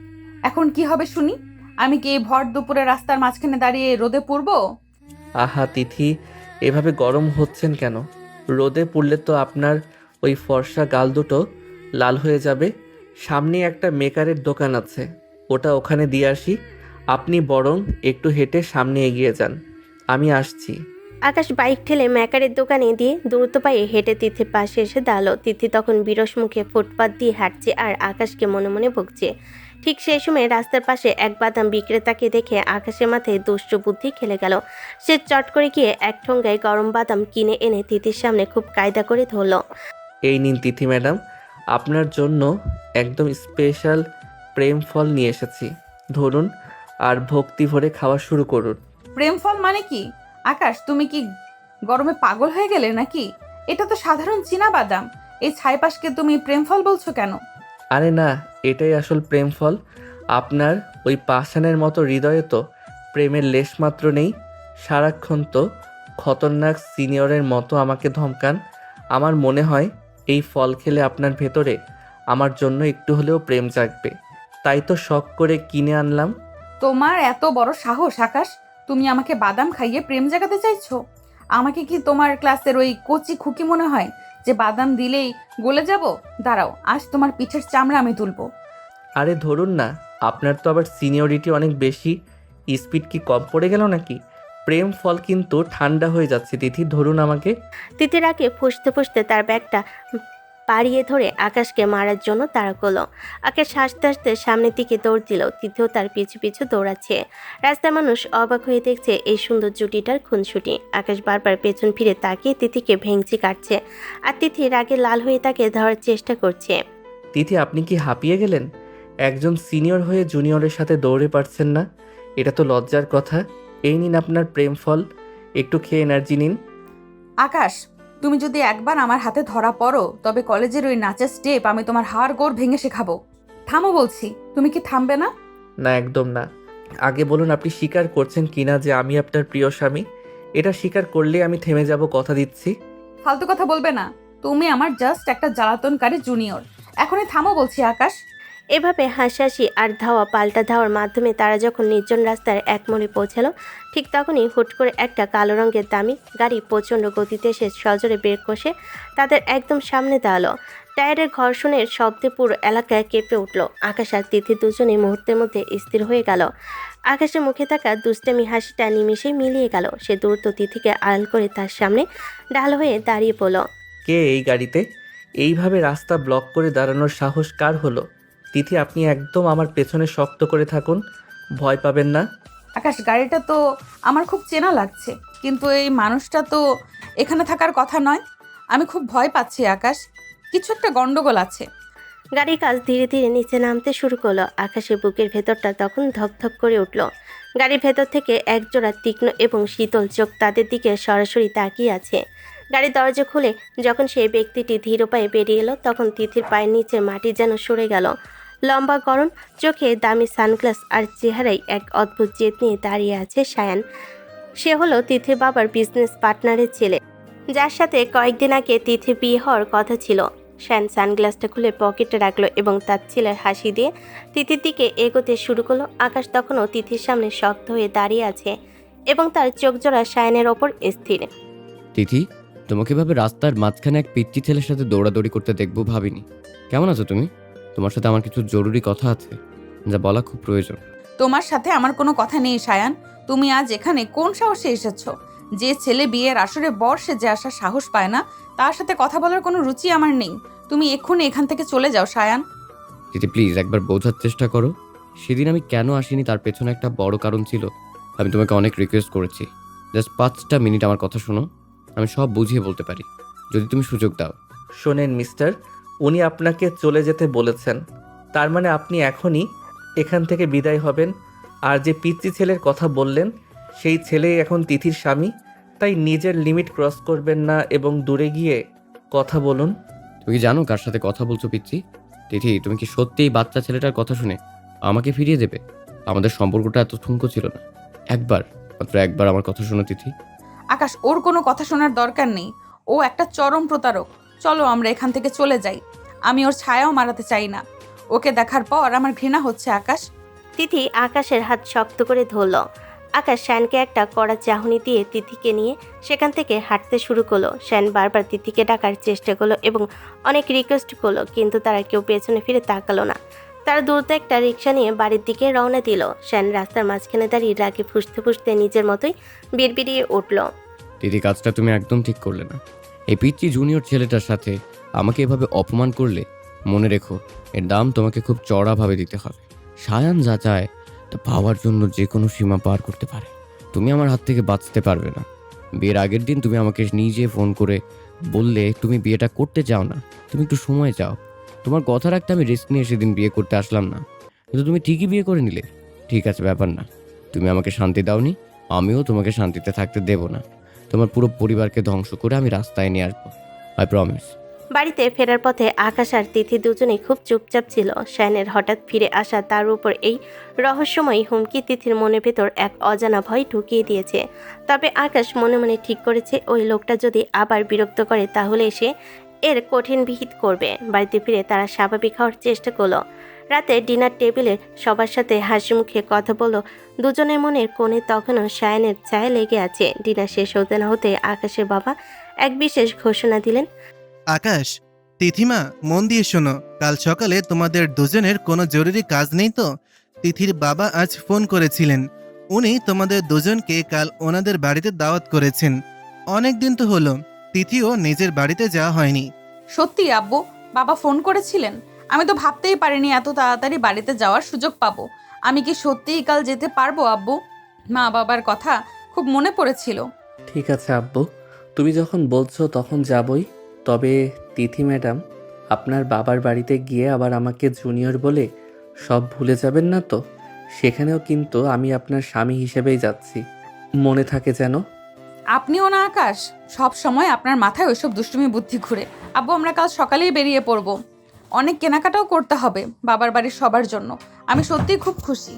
রাত বাড়ার সাথে সাথে আকাশ আর তিথি তাদের ঘরে গিয়ে ব্যাগপত্র গুছাতে শুরু করলো।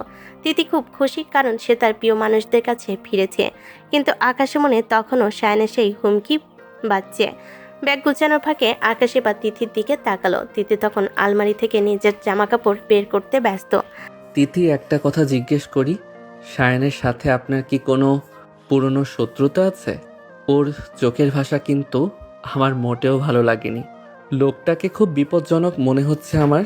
জানি না আকাশ, ও খুব জেদি আর প্রতিহিংসা পরায়ণ ছোটবেলা থেকেই। তবে তুমি সাথে থাকলে আমার আর কোনো ভয় নেই। চলো তাড়াতাড়ি ব্যাগ গুছিয়ে নিই। কাল সকালে দেরি হলে কিন্তু আব্বু আবার ফোন করে রাগারাগি করবে। আকাশ আর কোনো কথা বাড়ালো না। তারা দুজনে মিলে ব্যাগ গুছিয়ে রাখলো। জানালার বাইরে অন্ধকার রাত হলেও তাদের মনে তখন আগামীকালে নতুন সফরের উত্তেজনা। সকালে মিষ্টি রোদ গায়ে মেখে আকাশ আর তিথি পৌঁছে গেল তিথিদের বাড়ির গেটে। মেয়ে আর জামাই আসবে বলে আগে থেকেই গেটে তোরণ সাজানো হয়েছে। তিথির বাবা আর মা দরজায় দাঁড়িয়ে অধীর আগ্রহে অপেক্ষা করছিলেন। গাড়ি থেকে নামতে তিথির মা তিথিকে জড়িয়ে তোলেন আর তিথির বাবা আকাশের কাঁধে হাত রেখে পরম মমতায় ভেতরে নিয়ে গেলেন। বিয়ের পর আজই প্রথম তারা এ বাড়িতে পা রাখলো, তাই বাড়ির প্রতিটি কোণ যেন আজ উৎসবে মেতেছে।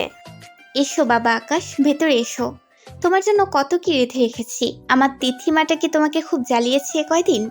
ও তো একটু জেদি আর একগুঁয়ে, তুমিই সামলে নিও বাবা। আরে না মা, আপনার মেয়ে তো একদম লক্ষ্মী। তবে হ্যাঁ, মাঝে মাঝে কলেজের সিনিয়রিটির ভাবটা বাড়িতেও দেখায়। এই যা, তখন আমি একটু বাধ্য জুনিয়র হয়ে গুটিসুটি মেরে থাকি। আসলে ওনার হুকুম অমান্য করার সাহস আমার নেই মা। আম্মু, তুমি ওর কথা একদম বিশ্বাস করো না। ও সারা দিন আমাকে অস্থির করে রাখে। আর আব্বু, তুমি ওকে এত মাথায় তুলো না তো। এমনিতেই ও খুব ড্যাম কেয়ার টাইপের ছেলে। দেখছো না কেমন সাধু সেজে কথা বলছে? আসলে ও একটা আস্ত শয়তান।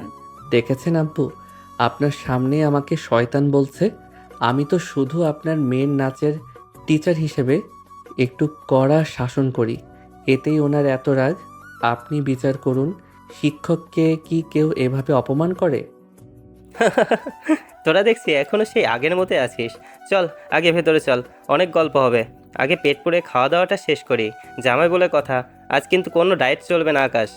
দুপুরবেলা ডাইনিং টেবিলে যেন রাজকীয় ভোজের আয়োজন। তিথির মা নিজের হাতে জামের পাতে বড় মাছের মাথা আর মাংস তুলে দিচ্ছেন। সারাদিন আত্মীয় স্বজনের ভিড় আর হাসাহাসিতে সময়টা দ্রুত পার হয়ে গেল, কিন্তু আসল বিপত্তিটা বাঁধল রাতে। তারা যখন শোয়ার জন্য তিথির ঘরে ঢুকলো, তিথি লক্ষ্য করলো তার ছিমছাম ঘরটিতে কোনো সোফা নেই, এমনকি আলাদা শোয়ার মতো কোনো অতিরিক্ত ম্যাট্রেসও নেই। হায় আল্লাহ, আকাশ এখন কি হবে? আমার ঘরে তো কোনো সোফা নেই। তুমি এখন ঘুমাবে কোথায় সেটা তো একবারও ভাবোনি। আম্মুকে কি বলবো একটা আলাদা বিছানা করে দিতে? কেন আলাদা বিছানা কেন? আমি তো এই বড় রাজকীয় বিছানাতে আরাম করে ঘুমাবো। আপনার সমস্যা কি তিথি ম্যাডাম? বাপের বাড়ি এসেছেন বলে কি আমাকে এখন মেঝের শক্ত পাটিতে পাঠাতে চান নাকি? স্বামী হিসেবে এই বিছানায় আমার অর্ধেক ভাগ আছে। অসম্ভব আকাশ, আমরা এক বিছানায় কিভাবে ঘুমাবো? এখানে তো কোনো সোফা নেই যে তুমি আলাদা শোবে। আম্মু বা আব্বু যদি জানতে পারে আমরা আলাদা শুই তবে তো কেলেঙ্কারি হয়ে যাবে। কিন্তু এক বিছানায় না, না, আমি বরং নিচে পাটি পেতে শোয়ার ব্যবস্থা করি, তুমি বিছানায় ঘুমাও। আরে শুনুন, পাটি পাতার কোনো দরকার নেই। আপনি কি নিজেকে কন্ট্রোল করতে পারবেন না বলে ভয় পাচ্ছেন, তাই আমাকে বিছানা থেকে দূরে সরিয়ে রাখতে চাইছেন? নিজের উপর কি আপনার এতই কম ভরসা যে আমাকে পাশে দেখলে আপনার মন বিগড়ে যেতে পারে? মুখ সামলে কথা বলো আকাশ, তুমি এসব কি আজে বাজে কথা বলছো? আমি নিজেকে কন্ট্রোল করতে পারবো না মানে কি? আমাকে কি তোমার মতো অত কাঁচা মনে হয়? ফাজলামোর একটা সীমা থাকা উচিত। আরে বাবা, রাখছেন কেন? আমি তো জাস্ট একটা লজিক্যাল কথা বলছি। আপনি হয়তো ভাবছেন এত হ্যান্ডসাম আর ইয়ং একটা জুনিয়র হাজব্যান্ড পাশে থাকলে আপনার মনটা একটু উথাল পাথাল করতে পারে, আর সেই বড় কোনো অঘটন থেকে বাঁচতেই আপনি আমাকে মাটিতে শোয়াতে চাইছেন। আমি আপনার মনের সব খবর জানি তিথি ম্যাডাম। ফাজিল ছেলে, তোমার এই ফাজলামো কি কখনোই শেষ হবে না? এই নাও তোমার শাস্তি। বড়দের সাথে মুখে মুখে তর্ক করো? ফাজলামোর একটা লিমিট থাকে তো। তোমাকে আজ মেরেই ফেলবো আমি। তিথির আগে ফুসতে ফুসতে বালিশ তুলে আকাশের গায়ে এলোপাথারি মারতে শুরু করলো। আকাশ হাসতে হাসতে বিছানার ওপর গড়াগড়ি খাচ্ছে আর বালিশ দিয়ে নিজেকে আড়াল করার চেষ্টা করছে। তিথি তাকে মারার জন্য তেড়ে যেতে গিয়ে বিছানার ওপরে ঝিলিক দিয়ে ঝাঁপিয়ে পড়লো। দুজনের মধ্যে ধস্তাধস্তি শুরু হলো আর সেই তালে তারা একে অপরে খুব কাছাকাছি চলে এলো। ঘরের মৃদু আলোয় তিথির ফর্সা মুখটা রাগে আর লজ্জায় লাল হয়ে গেছে দেখে আকাশের হাসি হুট করে থেমে গেল। সে হঠাৎ তিথির হাত দুটো শক্ত করে চেপে ধরল। ঠিকই তো বলেছি, আপনি আসলে নিজেকে কন্ট্রোল করতে না পেরে যদি কোনো অঘটন ঘটিয়ে ফেলেন, ওই ভয়ে আমার সাথে এক বিছানায় শুতে ভয় পাচ্ছেন। আপনার এই কাপা কাপা হাত আর বড় বড় চোখই বলে দিচ্ছে আপনি মনে মনে কতটা কাঁপছেন। ভয় পাবেন না, আমি তো আপনার নিজেরই স্বামী। আমি মোটেও ভয় পাচ্ছি না। আর অঘটন কেন ঘটবে? তুমি একটা ছোট ছেলে, তোমাকে ভয় পাওয়ার মতো কিছু নেই আমার মধ্যে। তুমি এখন আমার হাত ছাড়ো বলছি। আকাশ, এভাবে তাকিয়ে আছো কেন? ছোট ছেলে? কলেজের সেই দাপুটে সিনিয়র আপু কি এখন একবারের জন্য স্বীকার করবেন যে এই ছোট ছেলেটাই তার আইনত স্বামী, নাকি সারা রাত এইভাবে আপনার হাত দুটো ধরে আপনার চোখের দিকে তাকিয়ে বসে থাকতে হবে? দেখুন তিথি, আমি একদম ভদ্র হয়ে বিছানার এক পাশে শুয়ে থাকব, আপনি অন্য পাশে। কোনো বিপদ ঘটবে না, আমি গ্যারান্টি দিচ্ছি। নাকি আপনি নিজেই বিপদ ডেকে আনতে চাইছেন? তুমি একটা আস্ত শয়তানের হাড়ি আকাশ। আমি জানি না কেন তোমার সাথে আমার বিয়ে হলো। ঠিক আছে, আমি এই পাশে শুচ্ছি, কিন্তু সাবধান, মাঝখানেই বালিশের দেওয়াল থাকবে। এটা পার করলেই কিন্তু তোমার খবর আছে। বালিশের দেয়াল? আপনি তো দেখছি একদম ছোট বাচ্চাদের মতো আইডিয়া দিচ্ছেন। ঠিক আছে ম্যাডাম, আপনার বালিশের দেয়ালই সই। তবে মাঝরাতে ঘুমিয়ে ঘুমিয়ে দেয়াল ভেঙে আমার দিকে গড়িয়ে আসবেন না তো। আপনার তো আবার ঘুমের মধ্যে হাত পা ছোড়ার অভ্যাস আছে। চুপ করো আকাশ, একটা কথা বলবে না। লাইট বন্ধ করো, আমার খুব ঘুম পাচ্ছে। আর কাল সকালে আব্বু ডাকার আগে যেন তোমাকে ঘুম থেকে উঠতে দেখি। মেহমান হিসেবে দেরি করে উঠলে খুব খারাপ দেখাবে। তিথি লজ্জার অস্বস্তি নিয়ে বিছানায় একদম কিনারে গিয়ে শুয়ে পড়ল। আকাশ মুচকি হেসে লাইটটা বন্ধ করে দিল। জানালার ফাঁক দিয়ে চাঁদের আলো এসে পড়ছে তাদের বিছানায়। আকাশ এক পলক পাশে শুয়ে থাকা তিথির দিকে তাকালো। তিথির চোখ বন্ধ করে থাকলো। তার ঘন ঘন নিঃশ্বাস নেওয়া আর হৃৎপিণ্ডের শব্দ আকাশ স্পষ্ট শুনতে পাচ্ছিল। বাপের বাড়িতে এসে তাদের এই প্রথম রাতটা এক অন্যরকম রোমাঞ্চকর নিস্তব্ধতা আর মিষ্টি অস্থিরতায় ভরে উঠল। বেশ কয়েকদিন তিথিদের বাড়িতে আকাশ আর তিথির দারুণ আনন্দ আর হাসি মজায় কেটে গেল। জামে আদরে কোনো কমতি ছিল না। আর আকাশও তার শাশুড়ি মেয়ের হাতের রান্না খেয়ে খুব ভালো দিন পার করেছে। কিন্তু বিপত্তিটা দেখা দিল তাদের ফেরার আগের দিন থেকে। সকাল থেকে তিথির বাবাকে খুব বিমর্ষ আর চিন্তিত দেখাচ্ছে। তিনি ড্রয়িং রুমে বসে বারবার ফোনের দিকে তাকাচ্ছিলেন আর দীর্ঘশ্বাস ফেলছিলেন। আকাশ লক্ষ্য করলো তার শ্বশুরমশাইয়ের কপালে দুশ্চিন্তার ভাঁজ। আব্বু, সকাল থেকে দেখছি আপনি খুব গম্ভীর হয়ে বসে আছেন। শরীর কি খারাপ লাগছে? কোনো সমস্যা হলে আমাকে বলতে পারেন। আমরা তো কালই চলে যাব। আপনার এই মুখ ভার দেখলে আমাদেরও মন খারাপ হবে। না রে বাবা আকাশ, তেমন কিছু না। ব্যবসার একটু ঝামেলা চলছে, ও ঠিক হয়ে যাবে।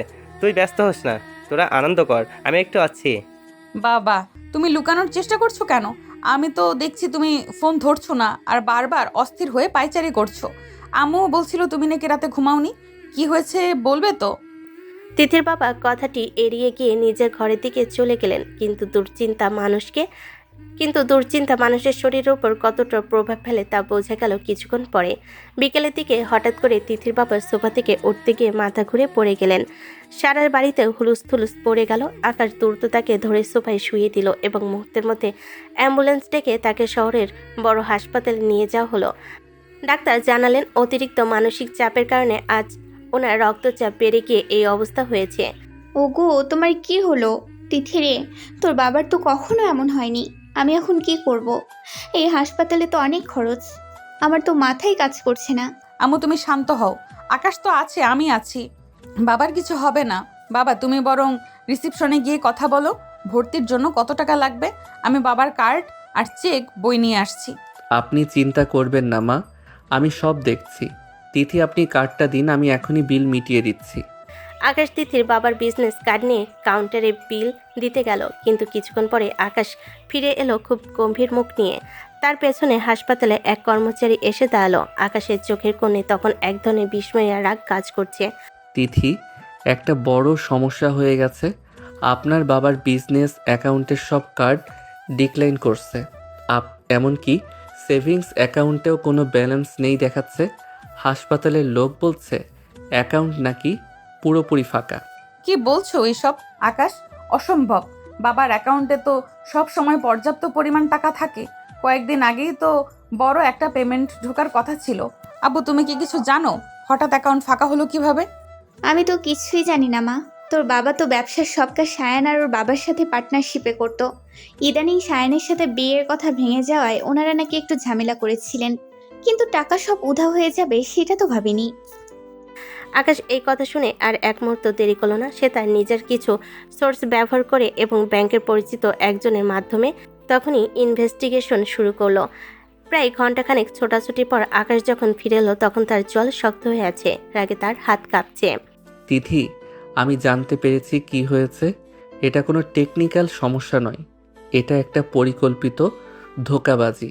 সায়ান আপনার বাবার সব জয়েন্ট অ্যাকাউন্ট থেকে টাকা সরিয়ে নিয়েছে এবং জালিয়াতি করে সব পার্টনারশিপ পেপার ভেঙে দিয়েছে। শুধু তাই নয়, সে আপনার বাবার নামে বিশাল একটা লোনও দেখিয়ে রেখেছে। সায়ান আপনাদের পথে বসানোর ব্যবস্থা করে পালিয়েছে। ও এতটাই নিচে নামতে পারলো?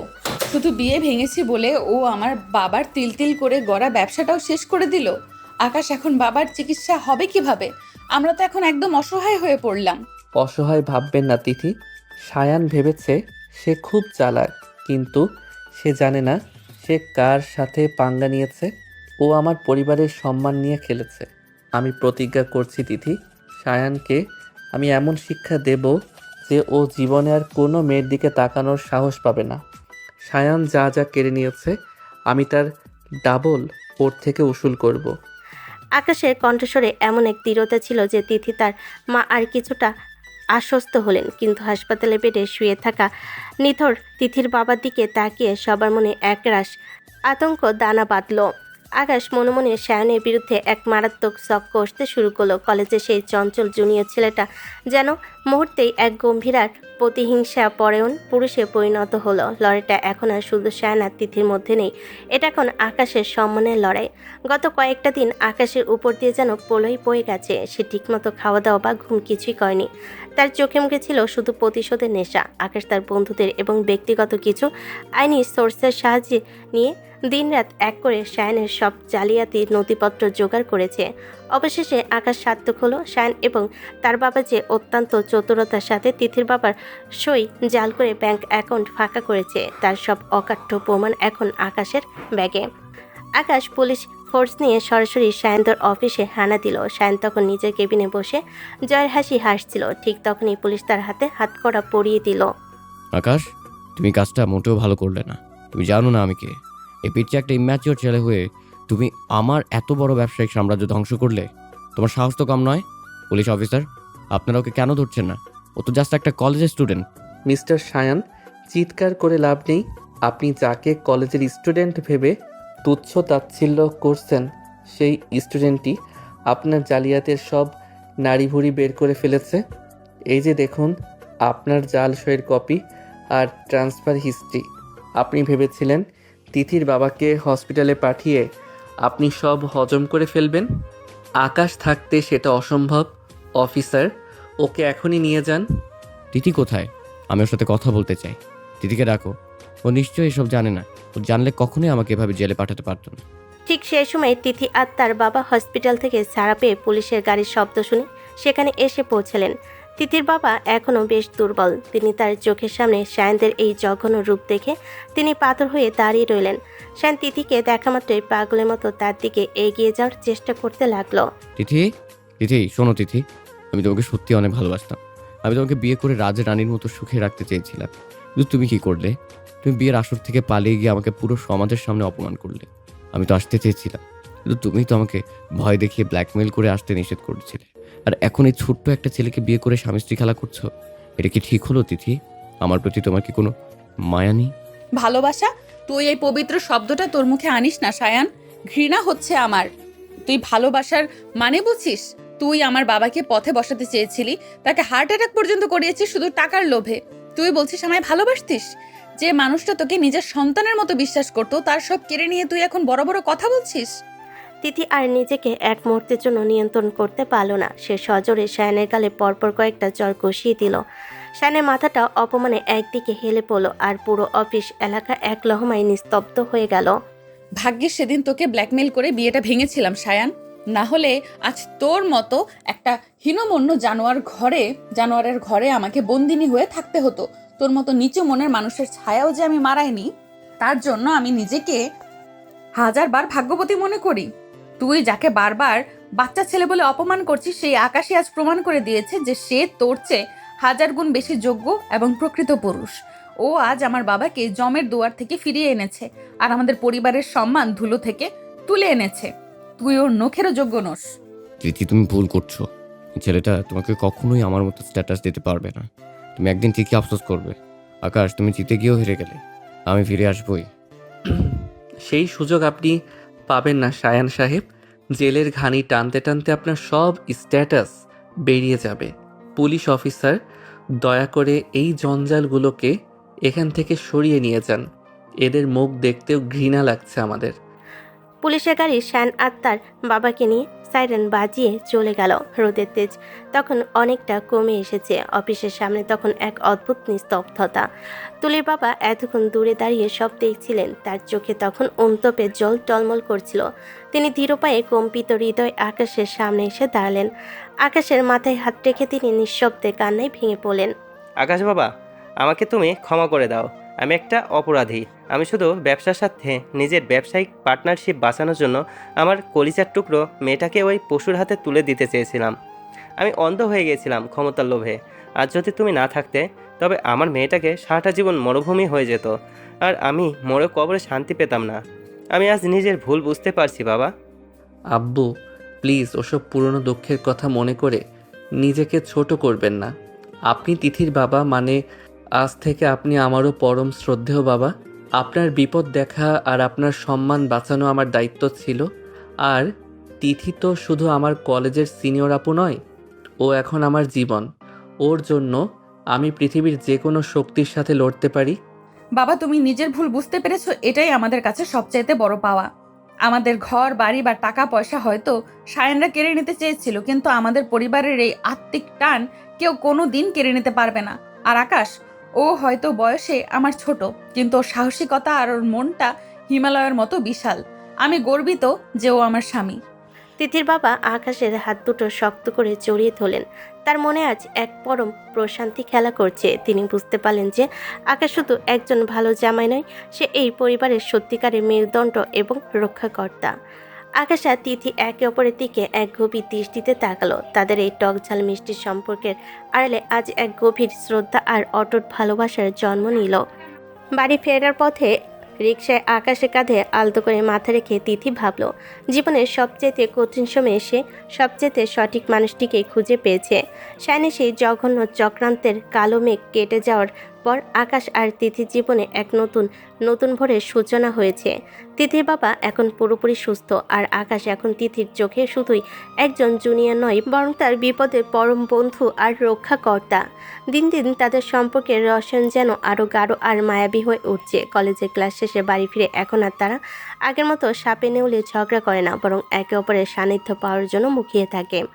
বিকেল হলেই তারা ঘরে বেলকনিতে বসে চা খাই আর নাচে প্র্যাকটিস নাম করে একে অপরের আরও নিবিড় সান্নিধ্যে আসে। তিথি ম্যাডাম, আপনি কি একটা জিনিস ইদানিং খেয়াল করেছেন? আজকাল আপনি আমাকে আগের মতো আর কথায় কথায় ধমকান না। এমনকি কলেজের সেই দাপুটে আর খতরনাক লুকটাও আপনার মুখ থেকে কোথায় যেন হারিয়ে গেছে। ব্যাপারটা কি বলুন তো? আমাকে দেখে কি এখন আর আগের মতো রাগ হয় না আপনার? নাকি আপনার কঠিন মন আমার ভালোবাসার কাছে হার মেনেছে? রাগ হবে না কেন? রাগ তো আগের চেয়েও বহুগুণ বেড়েছে। তবে এখন সেই রাগের চেয়ে বেশি কেন জানি না ভয় হয়। ওই যে সেদিন তুমি যেভাবে হিরোর মতো একাই সব পরিস্থিতি সামলালে, তারপর থেকে তোমাকে আর সেই ছোট জুনিয়র ভাবতে পারছি না। কিন্তু তাই বলে ভেবো না যে তুমি আমার হাত থেকে সব পার পেয়ে যাবে। আমার কলেজের শাসন কিন্তু চলবেই, সেটা মাথায় রেখো জনাব। ও আচ্ছা, শাসন এখনও চলবে? তাহলে চলুন কালকে সেই রোমান্টিক ড্যান্সের মেইন স্টেপটা আরেকবার প্র্যাকটিস করি। আপনার শাসনের চোটে তো আমার পায়ের পেশিতে একদম টান ধরে গেছে। আজ কিন্তু একটা শর্ত আছে তিথি, আজ আমি টিচার হব আর আপনি হবেন আমার বাধ্য স্টুডেন্ট। রাজি তো? ইদানিং তোমার সাহস আকাশ ছোঁয়া হয়ে গেছে। আকাশ, আমাকে স্টুডেন্ট বানাতে চাও? এত বড় স্পর্ধা তোমার? ঠিক আছে, দেখি তোমার তাল জ্ঞান আর নাচের ছন্দ কতটুকু বেড়েছে। মিউজিক চালাও, আমি দেখছি তুমি আমাকে নতুন কি শেখাও। আর যদি ভুল করো তবে কিন্তু কানমোলা খেতে হবে। আকাশ মুচকি হেসে ঘরের লাইটগুলো কমিয়ে দিল, একটা হালকা রোমান্টিক সুর অন করে দিল। ঘরে সেই মায়াবী আবছে আলোয় তারা দুজন একে অপরের মুখোমুখি এসে দাঁড়ালো। আকাশ ধীর পায়ে তিথির দিকে এগিয়ে গেল এবং এক হাত তিথির সরু কোমরের ওপর রাখলো। তিথি হঠাৎ আকাশে এমন স্পর্শে চমকে উঠে তার গভীর চোখের দিকে তাকালো। সেই চোখে আজ কোনো দুষ্টামি নেই, আছে এক গভীর আর নিবিড় ভালোবাসা। তিথিও আলতো করে তার দুহাত আকাশের কাঁধে রাখলো এবং ছন্দ মিলিয়ে তুলতে শুরু করলো। তিথি, আপনি যখন এইভাবে ডাগর ডাগর চোখে আমার দিকে তাকিয়ে থাকেন, তখন আমার মনে হয় পুরো পৃথিবীটা যেন ঠিক এই মুহূর্তে থেমে যাক, কেন জানি না মনে হয় আপনাকে আরও নিবিড়ভাবে নিজের কাছে টেনে নেই। আচ্ছা তিথি, আপনি কি এখন আমাকে শুধু একটা ছোট জুনিয়র হিসেবেই দেখেন, নাকি আপনার মনের মণিকোঠায় আমার জন্য অন্য কোনো বিশেষ নাম জমা হয়েছে? তুমি মানুষটা বড্ড বেশি জেদি আর একগুঁয়ে আকাশ। যা চাও তা যেইভাবেই হোক আদায় করেই ছাড়ো। আর এই যে তুমি সারাক্ষণ আমাকে চোখে চোখে রাখো আর আমার সব বিপদ থেকে আগলে রাখো, এটা এখন আমার অভ্যাসে পরিণত হয়ে গেছে। তোমাকে ছাড়া এখন এই বিশাল ঘরটাকেও আমার কাছে বড় ফাঁকা আর একা মনে হয়। অভ্যাস নাকি ভালোবাসা? সত্যি করে বলুন তো তিথি, আমার এই পাগলামিগুলো কি আপনার একদমই ভালো লাগে না? আমি জানি আপনার হৃৎপিণ্ড এখন কি বলছে। ওটা তো আমার নামেই দ্রুত লয়ে ধুকপুক করছে, তাই না? আপনি স্বীকার না করলেও আপনার চোখের ভাষা সব বলে দিচ্ছে তিথি। তুমি একটা আস্ত শয়তানের বাচ্চা আকাশ। মানুষের মনের গোপন কথা পড়তে তোমাকে কে শিখিয়েছে শুনি?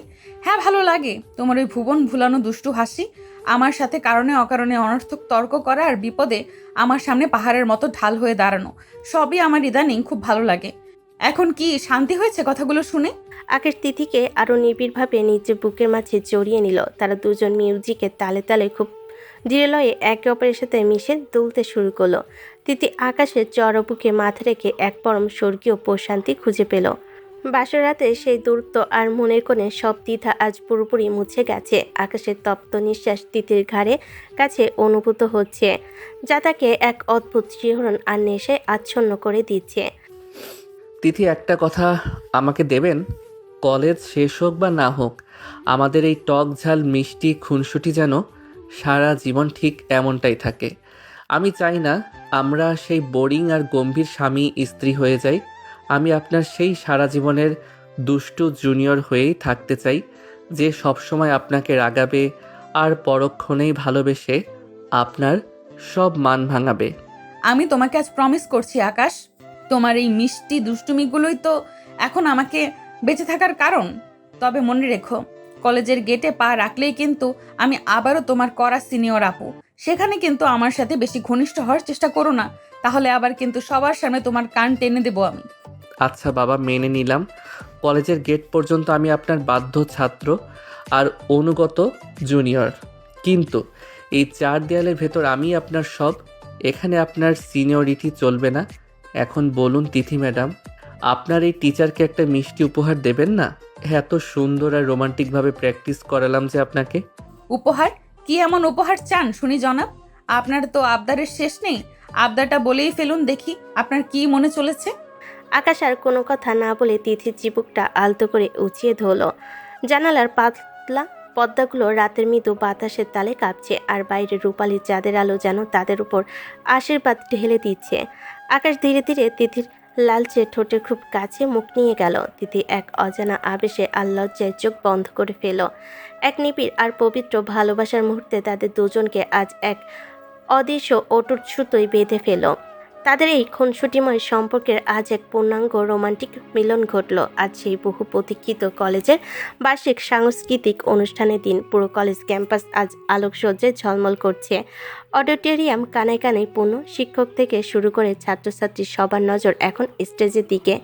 ব্যাক স্টেজে তিথি আর আকাশ নিজেদের শেষ মুহূর্তের প্রস্তুতি গুছিয়ে নিচ্ছে। তিথি পরনে লাল পেরে সাদা শাড়ি আর কপালে বড় একটি লাল টিপ, অন্যদিকে আকাশ পড়েছে তার সাথে মানানসই ধবধবে সাদা পাঞ্জাবি। আকাশকে বেশ শান্ত দেখালো। তিথি কিছুটা অস্থির হয়ে বারবার পায়চারি করছে আর শাড়ির আঁচল আঙ্গুলে প্যাঁচাচ্ছে। আকাশ তার হাত আলতো করে তিথির কাঁধে রেখে তাকে নিজের দিকে কিছুটা টেনে নিল এবং তাকে অভয় দিতে শুরু করলো। তিথি ম্যাডাম, আপনি কি সত্যি খুব ভয় পাচ্ছেন? কলেজের সেই দাপুটে নাম করা সিনিয়র আজ স্টেজে নামার আগে এভাবে কাঁপছে কেন বলুন তো? আমাকে একটু দেখুন, আমি কিন্তু একদম ফুরফুরে মেজাজে আছি। ভয়কে জয় করতে শিখুন ম্যাডাম। আমি পাশে থাকতে আপনার এত টেনশন কিসের? আপনি শুধু আমার চোখের দিকে স্থির হয়ে তাকিয়ে থাকুন, বাকি সবটা আমি একাই সামলে নেব। আকাশ, তুমি বুঝছো না কেন? এটা শুধু একটা সাধারণ নাচ নয়। পুরো কলেজের শিক্ষক আর স্টুডেন্টরা তাকিয়ে আছে আমাদের দিকে, আর তোমার ওই দুষ্টুমিগুলোর কথা ভেবেই আমার বুকের ভেতরটা গুড়গুড় করছে। স্টেজে গিয়ে আবার আমার সাথে ওরকম ফাজলামো শুরু করে দিও না যেন, তাহলে কিন্তু আমার মান সম্মান সব ধুলোয় মিশবে। তুমি অন্তত একটু সিরিয়াস থেকো। মঞ্চের ভারী পর্দা সরে যেতে মোহনীয় এক রোমান্টিক মিউজিক বেজে উঠল। আকাশ আর তিথি ধীরল হয়ে স্টেজের মাঝখানে এসে তাড়াতাড়ি দাঁড়ালো। শুরু হলো তাদের সে জাদুকরী আর ছন্দময় নাচ। প্রতিটি স্টেপ ছিল অত্যন্ত নিখুঁত এবং প্রতিটি মুদ্রা ছিল মায়াবী আবেদনে ভরা। আকাশ যখন তিথিকে আলতো করে শূন্য তুলে এক চক্কর ঘুরিয়ে আনলো, তখন পুরো হলরুম এক পিনপত নিস্তব্ধতা নেমে এলো। নাচের একদম শেষ মুহূর্তে আকাশ তিথির কানে কাছে মুখ নিয়ে ফিসফিস করে কিছু একটা বলল, যা শুনে তিথির মুখ রাঙ্গা আর এক মায়াবী হাসি ফুটে উঠল। নাচ শেষ হতে পুরো অডিটোরিয়াম মুহূর্ত করতালিতে ফেটে পড়ল। প্রিন্সিপাল স্যার অত্যন্ত আনন্দিত হয়ে স্টেজে এসে তাদের প্রশংসা করলেন, কিন্তু সবাইকে তাক লাগিয়ে দিয়ে আকাশ মাইক্রোফোনটি নিজের হাতে চেয়ে নিল এবং তিথির হাত শক্ত করে ধরল। থ্যাংক ইউ সবাইকে এই ভালোবাসার জন্য। আজ এই বিশেষ মুহূর্তে আমি একটা গোপন কথা সবার সামনে বলতে চাই। আপনারা সবাই হয়তো ভাবছেন আমরা আজ শুধু সেরা একটা ডুয়েট পারফরমেন্স দিয়েছি, কিন্তু সত্যিটা হলো তিথি শুধু আমার কলেজের ড্যান্স পার্টনার বা সিনিয়র আপু নয়। তিথি আমার ঘরের ও আমার জীবনের শ্রেষ্ঠ সম্পদ। তিথি আসলে আমার আইনত বিবাহিত স্ত্রী। তিথি, আমি জানি আমাদের এই বিয়েটা হয়তো খুব অদ্ভুত পরিস্থিতিতে হয়েছিল, কিন্তু আজ আমি এই হাজার মানুষের সামনে দাঁড়িয়ে বুক ফুলিয়ে স্বীকার করছি, আমি আপনাকে পৃথিবীর সবচাইতে বেশি ভালোবাসি। আপনি কি আমাকে এই অবাধ্য আর পাগল জুনিয়র স্বামী হিসেবেই সারা জীবন ভালোবেসে শাসন করে যাবেন? আকাশের এই সাহসী ঘোষণা শুনে পুরো অডিটোরিয়াম মুহূর্তের জন্য স্তব্ধ হয়ে গেল। তিথি তখন চরম লজ্জায় আর পরম আনন্দে মাথা নিচু করে আকাশের হাতটা আরও শক্ত করে আঁকড়ে ধরল। সে আবেগে নিজের চোখের পানি মুছে আকাশের চোখের দিকে তাকিয়ে সবার সামনে তার মনের কথা প্রকাশ করলো। তুমি মানুষটা সত্যি একটা আস্ত শয়তানের বাচ্চা আকাশ। সবার সামনে এভাবে আমাকে লজ্জায় ফেলে দিলে। তবে আজ আর আমি কোনো কিছু লুকিয়ে রাখবো না। হ্যাঁ আকাশ, আমিও তোমাকে জান দিয়ে ভালোবাসি। তোমার এই মিষ্টি পাগলামি, তোমার এই ছায়ার মতো আগলে রাখা আর তোমার এই একগুঁয়ে জেদ সবই এখন আমার বেঁচে থাকার অক্সিজেন। আমি চাই সারা জীবন তুমি আমার এই দুষ্টু জুনিয়র হয়েই থেকো, যাকে আমি অধিকার নিয়ে সারা জীবন ভালোবেসে শাসন করতে পারবো। আজ এই সবার সামনে আমি বলছি, আমি তোমার হয়েই থাকতে চাই। তিথির এই স্বীকারোক্তির পর পুরো হলরুমে আবারও হাততালির জোয়ার বয়ে গেল। শিক্ষকরা হাসি মুখে মঞ্চে এগিয়ে এসে এই নব দম্পতিকে মন ভরে দোয়া করতে লাগলেন। বন্ধুরা হই হুল্লোড় আর শীষ দিয়ে চারপাশ মাতিয়ে তুলল। আকাশ আর তিথি স্টেজের মাঝখানে দাঁড়িয়ে একে অপরের দিকে তাকিয়ে জয়ের হাসি হাসল। অনুষ্ঠান শেষ যখন তারা হাত ধরাধরি করে কলেজের মূল গেট দিয়ে আসছিল, তখন বিকেলের আবছা সোনালি রোদ তাদের দুজনের মুখে এসে পড়ল। আকাশ তিথির দিকে তাকিয়ে মুচকি হেসে আলতো করে তার কাজ জড়িয়ে ধরল। তারা দুজনেই আজ মনে মনে অনুভব করলো যে জীবনের আসল বড় অনুষ্ঠান তো মাত্র শুরু হলো। তাদের এই দুষ্টু মিষ্টি ভালোবাসার গল্পটি এভাবেই এক সার্থক আর পরিপূর্ণ সুখের সমাপ্তিতে পৌঁছে গেল। এভাবেই সারা জীবন বেঁচে থাকবে সকল ভালোবাসা।